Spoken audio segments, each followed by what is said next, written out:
We are once again waiting for any more information on the Pete Alonso saga. We have a few updates about what's been going on behind the scenes. We have a trade that is in the works involving a reliever, and we have some updates on Alex Bregman and where he may go. Welcome to Metropolitan's YouTube's smallest New York Mets and Miami Dolphins channel. We're going to give you some updates. There's not been a lot of action in the world of baseball today. All eyes have been on football for the AFC and NFC championship games. Congratulations to the Chiefs and Eagles. Unfortunately, we get a rematch Super Bowl, but hopefully it will at least be a good game and go Eagles beat the Chiefs. All right, so quick updates here. The Cubs are looking to acquire, it sounds like it's kind of pending a few things, but the Cubs will be acquiring Ryan Presley from the Houston Astros. So I'm just going to read this. This is from MLB Trade Rumors by Mark Polishuk. The Astros will be covering $5.5 million of Ryan Presley's salary. The prospect headed back to Houston in the deal is right-hander Juan Bello. Bello, who turns 21 in April, was an international signing for the Cubs in 2022. Just kind of the initial article says, after a few days of speculation, the Astros will indeed be trading reliever Ryan Presley to the Cubs. Okay, so Presley has finally agreed. The holdup here was whether or not he would waive his no trade clause, and he did. So if that was another player that was on the Mets' radar for more bullpen help, that is another player off the board. And so there's a whole bunch of different things going on. Houston has a lot of just moving pieces trying to figure things out. So not anything that directly is going to impact the Mets again, unless they were looking to use Presley to fill a hole. I had not heard too much, but that's the only major baseball news that has happened today. One other rumor that does tangentially involve the Mets is Alex Bregman. There have been lots of rumors around, would Bregman come in at third base for the Mets, and then Beatty and Vientos kind of split time at first base. There is lots of rumors now that the Red Sox might be deeply in this. This is an article from yardbarker.com. It says, a Boston Red Sox fan's mood can drastically change these days based on their confidence in their team landing a star right-handed hitter. Free agent infielder Alex Bregman is quickly becoming the Red Sox white whale. Sure, maybe in some far-fetched scenario, Boston pursues Pete Alonso at the end of the winter, but in all likelihood, it's Bregman or bust at this point. The holdup from Boston's perspective is that Bregman is entering his age 31 season, and his production has already tailed off slightly from his peak years. As a result, Boston is hesitant to commit to Bregman for more than 4 years, according to Alex Spire of the Boston Globe. With competition from Bregman's old team, the Houston Astros, in addition to the Detroit Tigers, Toronto Blue Jays, Chicago Cubs, and I would also put Mets in there, because if Pete Alonso is not re-signed, I feel like the Mets are going to try to get one more bat into the lineup. So I think it's kind of pending Pete, and maybe that's what's holding up the Bregman signing as well. If teams like the Blue Jays are legitimately in on both Pete and Bregman, maybe they're probably not going to do both. So it's kind of like Pete's kind of the prize, but Bregman would also be a nice follow-up there. So I would expect that the Mets would at least make a call to Bregman if they decide that Pete Alonso is definitely out of reach. Of course, Pete Alonso is just absolutely dominating the news cycle here for the Mets. And I do have one article update that gave us a lot more information. Some of this is like from stuff that came out yesterday and today, but we're discovering more and more. And I did make a video a couple days back of don't blame Boris. Ultimately, this is Pete Alonso's decision. However, I will say this. If this is the actual stuff that's going on with Boris and the Mets, I was kind of shocked. I've never even heard of anything like this. Maybe it's existed, but I've never heard of this.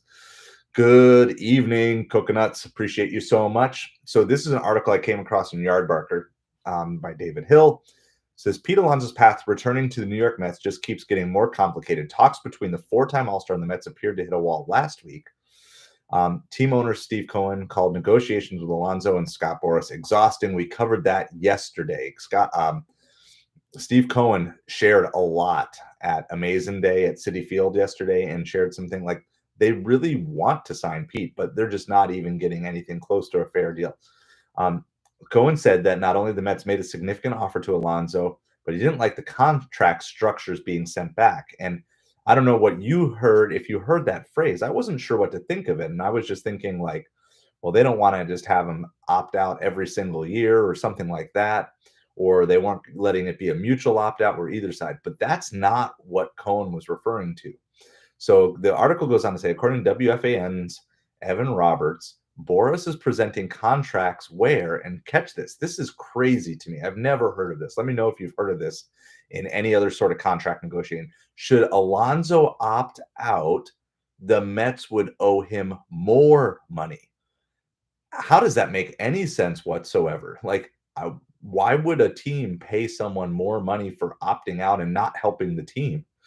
Cohen's statement said that the negotiations are asymmetric against the Mets becomes much more understandable because I was like, how it's one thing to say, okay, it's just not a deal that the Mets like, and we're just trying to negotiate on numbers.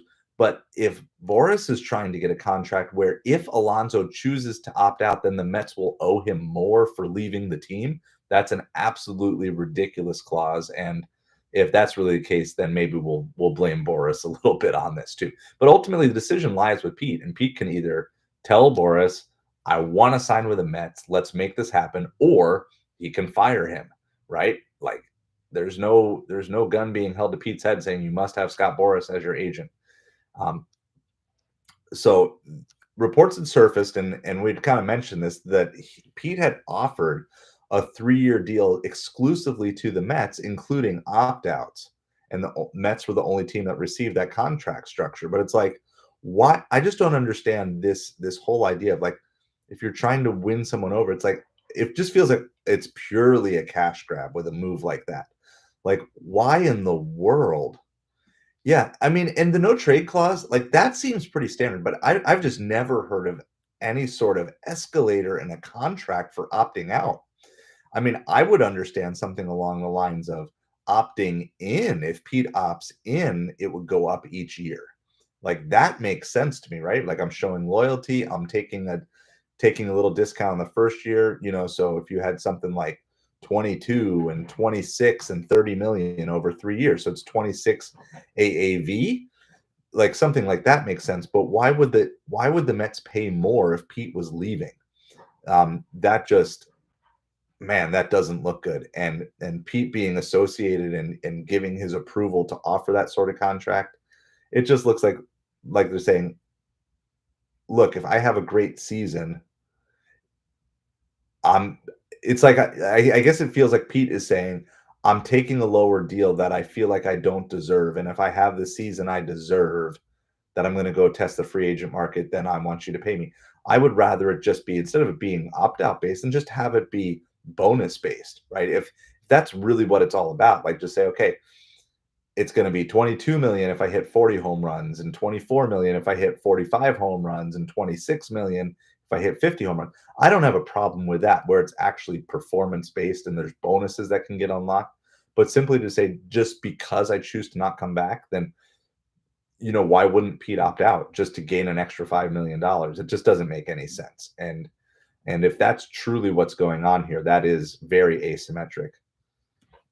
So CC Sabathia didn't want to go to the Yankees as he wanted to go to the West Coast, so they gave him a 3-year opt-out, knowing he'll stay. Yet Boris is trying to be true. Yeah, like I get it.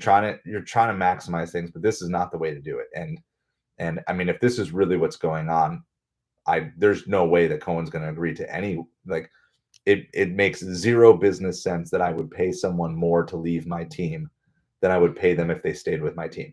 That just makes nothing. And I'm sure in Boris's head, he has his reason to do that. But and remember, the Mets had already offered Alonso a 7-year, $158 million extension in 2023.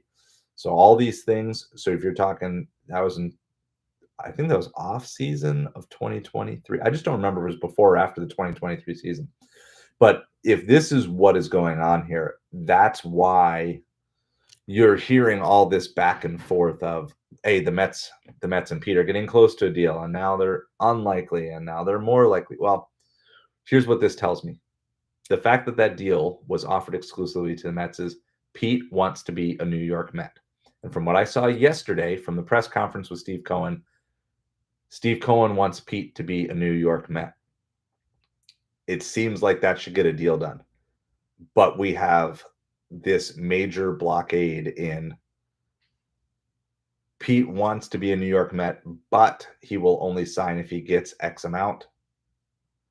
And the Mets want Pete to be a New York Met, but they will only sign him if he takes this amount.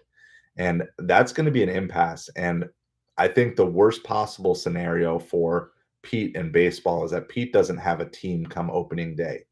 And I know I know that's not good. It's not good for baseball. A couple years ago, this happened to Michael Conforto. Now that was injury based too, but it's just this isn't your baseball player. Find a team, find a team that it's going to work, and just make it work. Take the best deal. There comes a point where you just need to take the best deal that's being offered to you.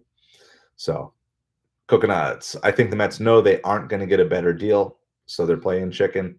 P would be perfect for the Tigers or M's. Mets feel like he'll take what they give him. I don't. Why would the Mets outbid themselves if they already have the best offer on the table, and it's a deal that the team is willing to work with? It's just going to be if Pete goes to the Giants or the Angels and then comes out that he says it's all about winning. It's like, that's gonna be a tough sell. It's really a tough sell to say that I'm going to the Angels and I'm all about winning. The team that couldn't even win with the greatest player of our generation or the current generation, not margin. I'm too old for that generation, but the greatest player of the current generation and who was at the time maybe the second greatest player and they couldn't win. You're not going to the Angels. And again, I continue to see the Giants and the Blue Jays show up in almost every major free agent discussion. And I think teams know that they're just great leverage teams. I don't think there's lots of players who really want to go to the Blue Jays or who really want to go to the Giants. But the Giants and the Blue Jays are desperate to land big names. And so teams are just pitting the Blue Jays and the Giants and maybe the Angels to a lesser extent now too. They're just pitting them to try to create a bidding war. But ultimately, Steve's got the money. That's not the issue. The issue is he wants to be able to continue to build a team. And I would also wonder if Steve wants opt outs from the Mets, like where either side can opt out. Because, you can say this, it's kind of like the last 2 years for Pete have been a little bit downhill. So what if the Mets sign, Pete and Pete's numbers go down again for like the third year in a row? I think Cohen wants to be able to say, okay, you know what? This just isn't working out. It's time to go. We're going to go pursue Vladdy, or we're going to go, maybe a year from now, if Vientos is fully trained in at first base, if they go that route, or I just feel like maybe that was what I was thinking was the original asymmetric. Like Pete wants opt outs, but doesn't want to give opt outs. I would understand that. But this idea of there being an escalator clause if Pete opts out, that would be an absolute non-starter for me if I was an owner. I would honestly, I think that's an insulting offer to make. So, yeah, no, I mean, look, Stearns knows how to build a team with no budget. So then you give him the realistic, like no budget restrictions. But I mean, there's still an ultimate budget, right? I mean, we don't know what the number is, but there's a number that Cohen has given Stearns. And it's like, why compromise? Why get yourself locked into even a 3 or a 4 year deal here that is just going to absolutely keep the Mets from being able to do anything? So I agree. Cohen has Stearns giving him great advice. Cohen overpaid for Lindor, who might have been the real MVP of MLB if they paid too much. Yeah, I mean, I know Lindor gets lots of hate in the Mets community, but I'm going to tell you way more than Alonso was Lindor was what fueled that run last year. Yeah, Jose Iglesias, like that was great. That was a great fun story. Bring Jesse Winker over. Those were all things. But Lindor is really, I mean, he is definitely the heart and soul of this team if Pete leaves. Pete's the fan favorite. And it's unfortunate, but if Pete leaves, he's going to get booed when he comes back. He's going to get booed because of how he's handling all these things. It's one thing fans would understand. Like, look, if the Blue Jays came out and said, Pete, we're going to give you $40 million a year for 5 years, like, and Pete takes it, you just say, like, look, what else? Steve Cohen wasn't going to do that.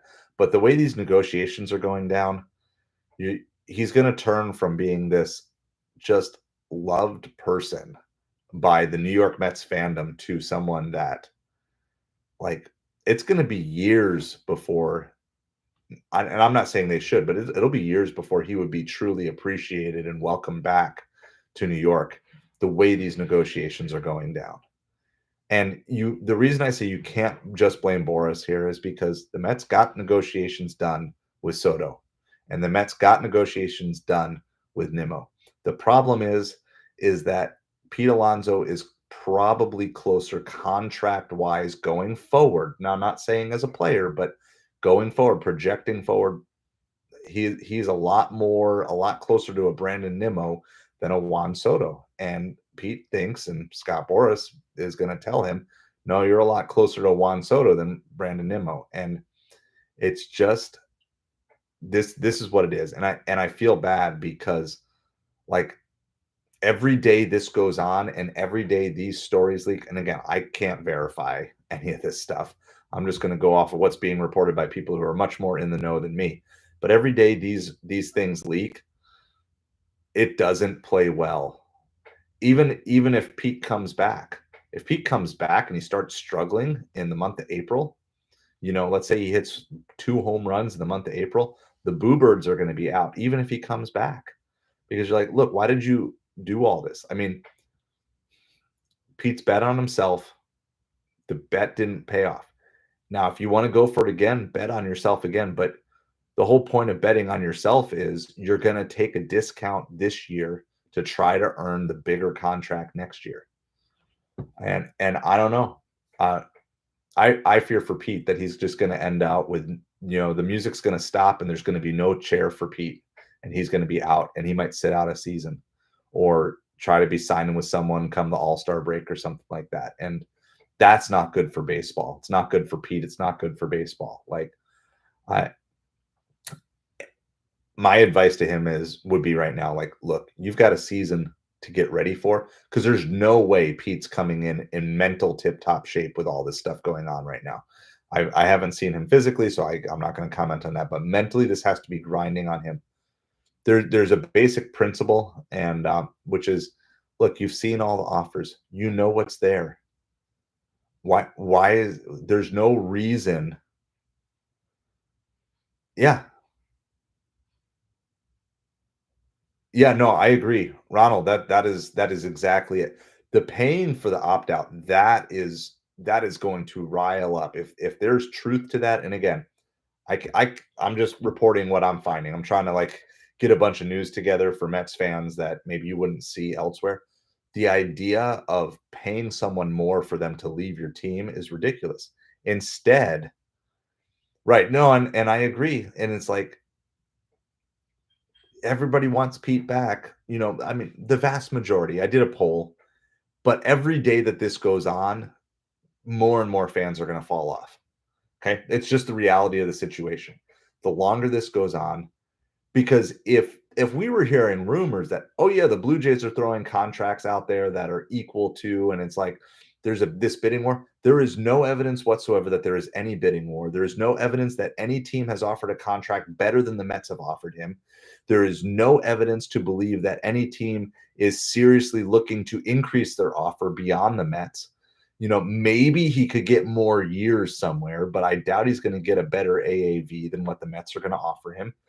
And then it really is. I would feel, as a business owner, if someone came with escalator clauses for opting out, I would feel absolutely insulted. And you know, you can despise a man like Steve Cohen with lots of money because he has lots of money that you don't have. But I'm going to tell you, just purely from a businessman perspective, there's no way Steve Cohen gets to that level of money by making poor business decisions. And it doesn't mean you never make mistakes, right? But he's already done this. He's played this game already, and he lost. Hold on one second here. I got to check something really quick. I got a potential job offer for tomorrow that I got to take really quick. I do food delivery and I do catering delivery, and a $38 catering order just came up, so I had to grab that. So I cover all that on a separate channel called A Side of Hustle. So you guys let me know if you ever want to link to that channel if you're looking to make some extra money. So I gotta still do business here. because I'm not a full-time YouTuber yet. Still got to make money to feed the family in between. So no, and I agree. So I want to read your whole comment because I kind of cut myself off. Yeah, until the homer against Milwaukee, everyone was ready to say goodbye. Now he wants the Mets to pay him for an opt out on his contract to not play for us. Ridiculous. He's not worth the aggravation. Yeah, no, and I agree. And I think the other thing was, had there been more than just that one homer, had it been a solid season, it's different. But when you're talking two, I mean, he's a great power hitter, right? No one's going to deny that. He's top 5 power hitter in the game. I mean, over the last 5 years, he's second only to Aaron Judge, right? Like, um, and I posted a quote from Mike Piazza from Amazing Day yesterday, which is really true. It's like, I don't begrudge Pete for trying to get the maximum amount of money. Okay, I really don't. And I know, and I mentioned this yesterday too. Like, we're talking about money amounts that you and I most likely can't comprehend. Maybe you have $20 million in the bank. I certainly don't. But it's like it's money amounts that we can't comprehend. Okay, so it's easy to get upset. But from a pure business perspective, I don't fault Pete for trying to get the most of what he can get. But there's also the opposite side of, is Pete going to be anywhere near as beloved if he just goes to Toronto? If he goes to San Francisco? Is he going to be able to sign anywhere near the amount of endorsement deals? He can still do good for charity wherever he goes, but his mark, his brand that he's built, he's just absolutely, it's just he's ruining it. And even if the Mets figure something out, like, I don't feel like Steve Cohen is maxed out. I think if, you know, with whatever Cohen's offered, if Boris came back and said, hey, we'll just do the same deal, but just add 10%, right? So like if it was a 30, whatever, 28 million and they went to 30, I think there's still a little wiggle room. I don't get the impression that Steve Cohen has made his absolute top dollar offer.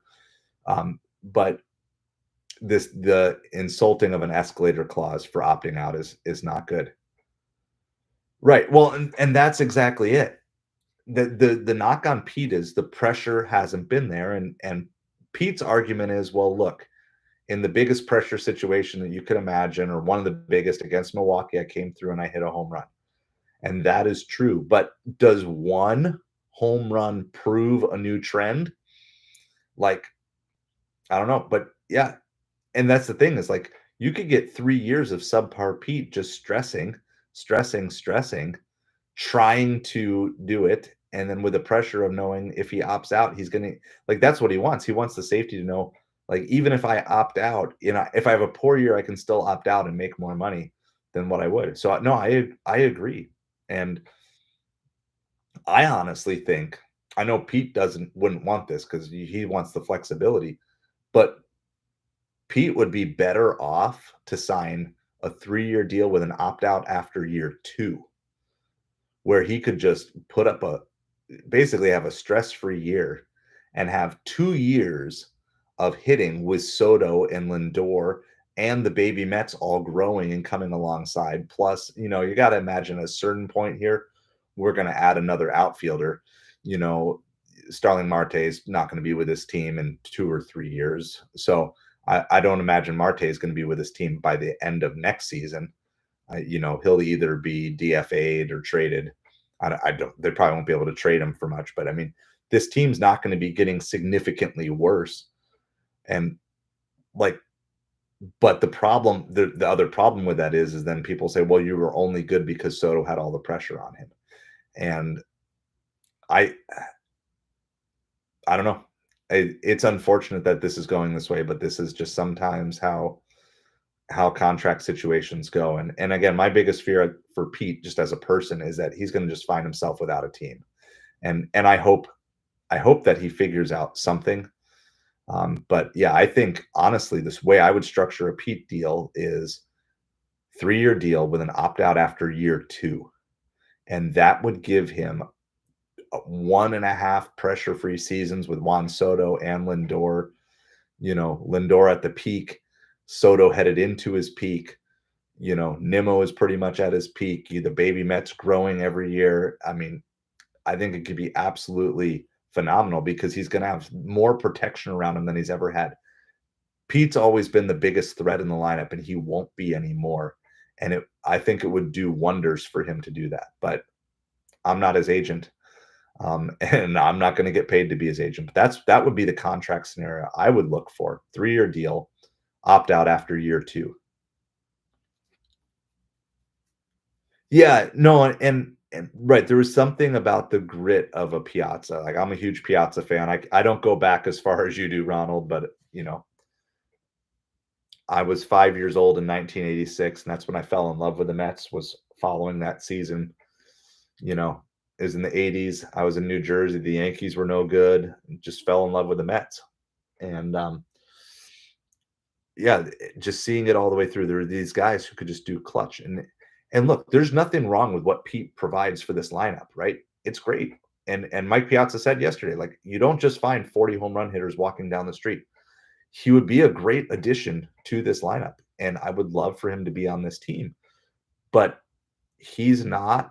I mean, the comparisons that I would do, yeah, and in Coconuts, I agree no one's gonna be beloved at him, but your love is like a tank, right? And being beloved is like a tank, and Pete's making a whole bunch of withdrawals with the way this whole contract negotiation is going. He's just and when news comes out, these escalator clauses, it just no, fans aren't gonna like that. It's like, so if you have a good season, we're punished as opposed to us being rewarded. I would be much, like I said, I'd be much more on board if Pete said, look, if I hit this number of home runs, if I get my batting average above 240, right? I mean, if my strikeouts go below this number, do bonuses for that. I don't know. I don't have all of his numbers from last year ahead of me, but wasn't he like 225 batting average or something last year? So like every 5 percentage points, his batting average goes up. Every 5 home runs that it goes up. I don't mind paying bonuses for that sort of stuff, but just simply saying, I think I had a good enough year, so I'm going to opt out of my contract, so you owe me more. Game for WAR, except for Soto. I don't think Soto are you saying most beloved player, game for WAR? I wouldn't say Soto is the most beloved player, even going into this season. Um, Everybody's excited to have him, but I would not call him beloved yet. He hasn't done anything to be beloved by the Mets. Everyone's excited for him to be here. I can tell you just in my interactions, obviously Lindor is gotcha. Yeah, okay. Oh, you're saying like Soto bigger than the team? No, I mean, I still don't think so. If Soto does not produce, he will be booed relentlessly. I I don't think so. I think the Mets know to compete with the Dodgers, you have to have you have to take the risk on an all-time great. That's my take on it. Look, this Dodgers team is one of the best teams on paper that I've ever seen. And I mean, I'm not comparing them quite to the olden Yankees, but there aren't many lineups I can think of since like the old Big Red Machine. And these are teams before my time that really are like as scary as this lineup is. And I'm not saying they're all the best all-time greats or all Hall of Famers like the old Yankees teams or the Big Red Machine, but I'm just saying in the last 20 years, I can't really think of too many lineups that I would be like, wow, that's clearly better than what the Dodgers have now. I mean, so I think the Mets know in order to compete, to have a realistic shot of winning a World Series, you've got to take the shot at Soto. And I don't think Soto would be. I think the most beloved Mets right now, Brandon Nimmo is by far one of the most beloved Mets. Um, I think more and more fans have come around to Lindor. I think Lindor has gotten a huge bad rap, and I think he won a lot of fans over last year.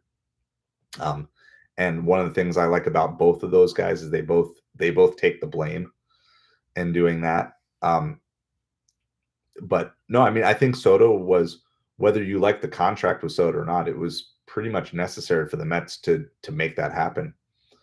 It's what else are you going to have to answer the Dodgers signing Otani?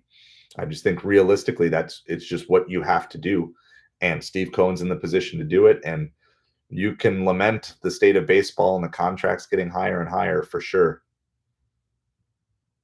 Yeah, I mean, there's definitely something to be said. You know, I think it's a little early to judge Otani in the postseason.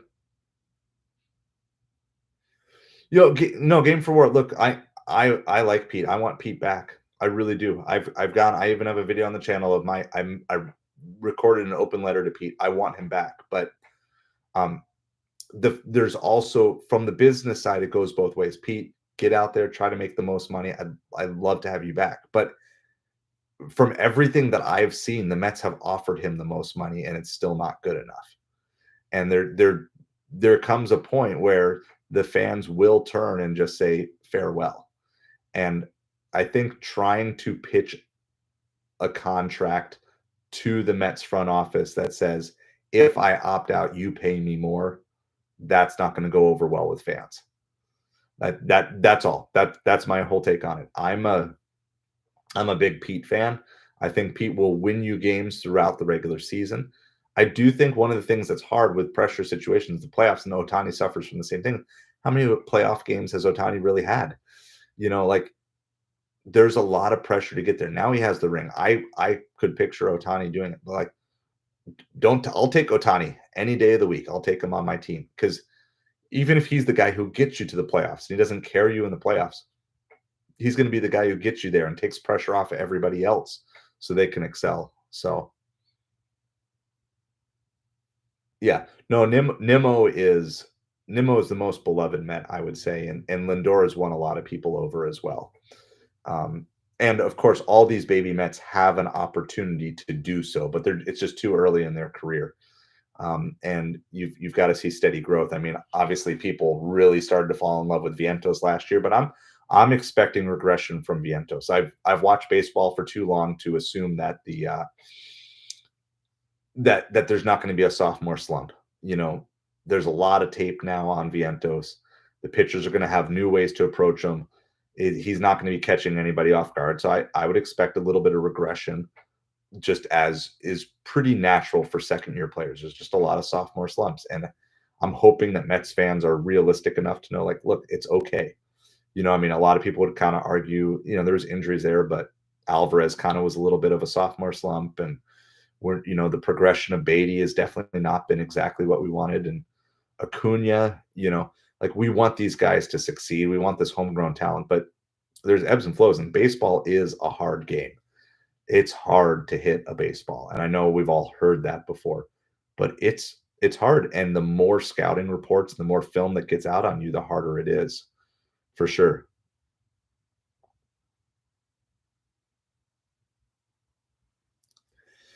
But so game for war, I guess the counter argument is why? Why is no one offering him more? And I'm gonna assume that it just has to do, like it or not, because I'm not a huge fan of all the math stuff, but I'm assuming the analytics say Pete's going downhill. I don't call Pete greedy. I don't. I defend his right to go out there and get the biggest contract possible.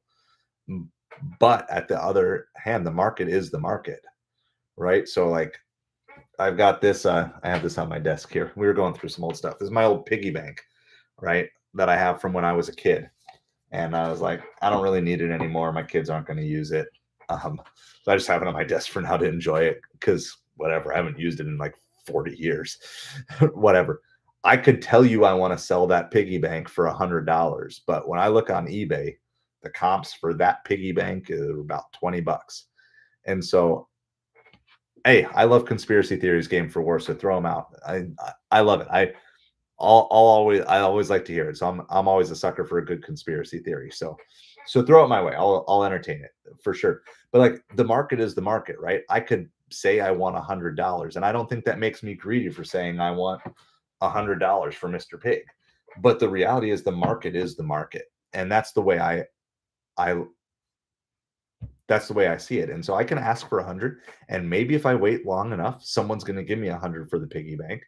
But the reality is the market for that exact piggy bank that I found, the colors are slightly different, but that exact piggy bank is $20.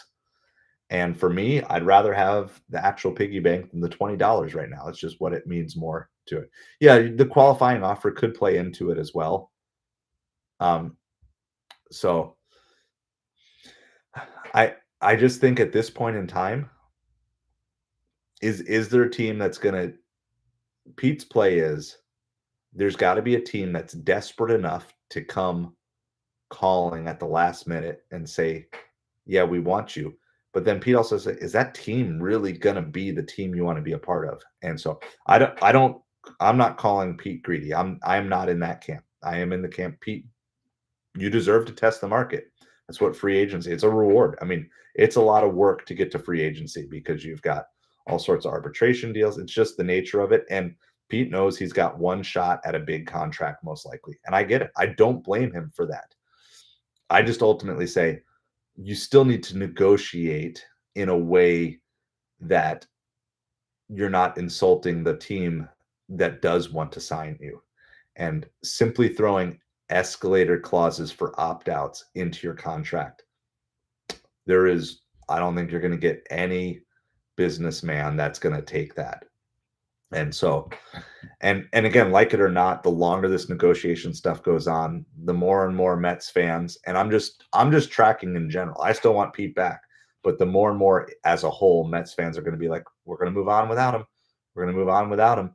And if the Mets what's going to happen here? Are the Mets going to spring for Spencer Torkelson? Are the Mets going to just say, look, we want you, Pete, but if we can somehow pull Alex Bregman in, we're done.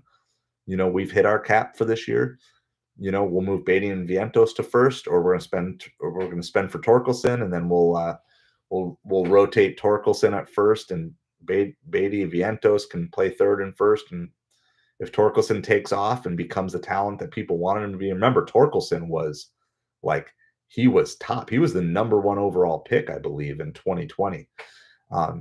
So there's raw talent there, and maybe a change of scenery there. I mean, he could be an absolute steal. I remember watching his first game, and it was like he was the heir apparent to Miguel Cabrera for the Detroit Tigers. And what is it? 4 years later, 3 years later, he's out. Colt Keith is going to be their first baseman, and so he's looking at a bench role unless he can get traded to a team. And the Tigers would, I'm sure, love to get some value for him. And so I don't know. There's a lot of musical chairs, but there's going to come a point. The way I read Steve Cohen yesterday is, look, we want Pete back, but this has to get done soon because the Mets are not content going into the season with a current lineup. They want another bat. And they're either going to try to get another outfielder or a corner infielder.